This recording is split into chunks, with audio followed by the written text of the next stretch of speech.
On December 1st and 2nd, the Ukrainian army undertook missile tests, successfully launching surface-to-air guided missiles in the Kherson district in southern Ukraine, in geographic proximity to the Russian-occupied Crimea. At the time when these military maneuvers were announced, Russia vigorously denounced them on the basis that such military exercises allegedly violate the maritime boundaries of the Russian Federation.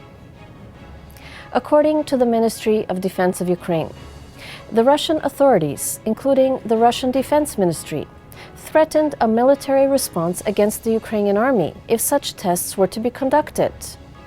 And at that time, coincidentally, the Russian army also transported powerful missile launchers into the Crimea.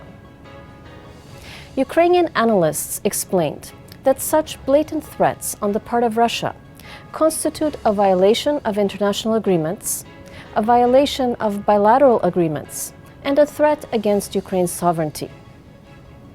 In spite of Russia's threats, the Ukrainian army went ahead with its military exercises and successfully completed them.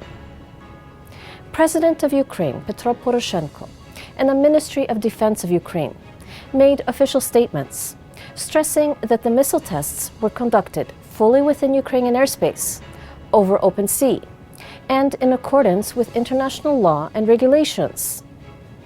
These facts have been confirmed by others, including the Pentagon, which issued a statement in support of Ukraine's position and calling Russia's opposition groundless. The Russian authorities were compelled to back off, and along the way, Vladimir Putin's press secretary, Dmitry Peskov, claimed to have no knowledge of any threats to Ukraine issued by the Russian Ministry of Defense. Analysts feel that the completion of the missile tests by Ukraine has had a positive impact on the country and its international image and relations. First, the Ukrainian army clearly demonstrated its military prowess and its readiness to defend Ukrainian territory.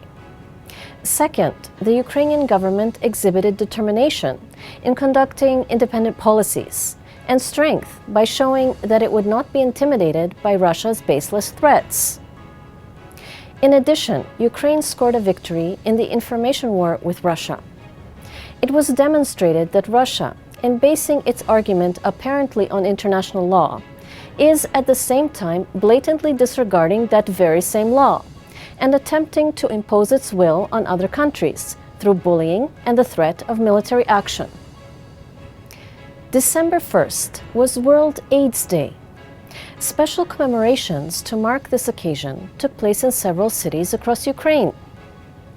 According to the Ukrainian Ministry of Health, Ukraine, sadly, has the highest and fastest growing rate of HIV infection in Europe.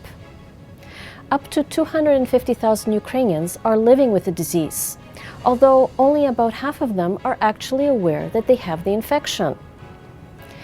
In Kyiv, the commemoration of World AIDS Day took place at the Red Ribbon Memorial, a monument dedicated to those who have died because of AIDS. This solemn commemoration was nonetheless held under the hopeful slogan, Prescription for Life, Abonnement na Życie. Prescription for Life is a new government program which will provide a free course of treatment for 101,000 HIV-infected Ukrainians. This program will cost the Ukrainian government over 600 million hryvnias, that is the equivalent of about $23.4 million US. For recipients, this treatment will certainly represent perhaps the only chance to remain alive and functional, truly a prescription for life. I'm Tania Stech, and this was Ukraine in the News. Канал 1+1 тепер доступний на Bell International Programming.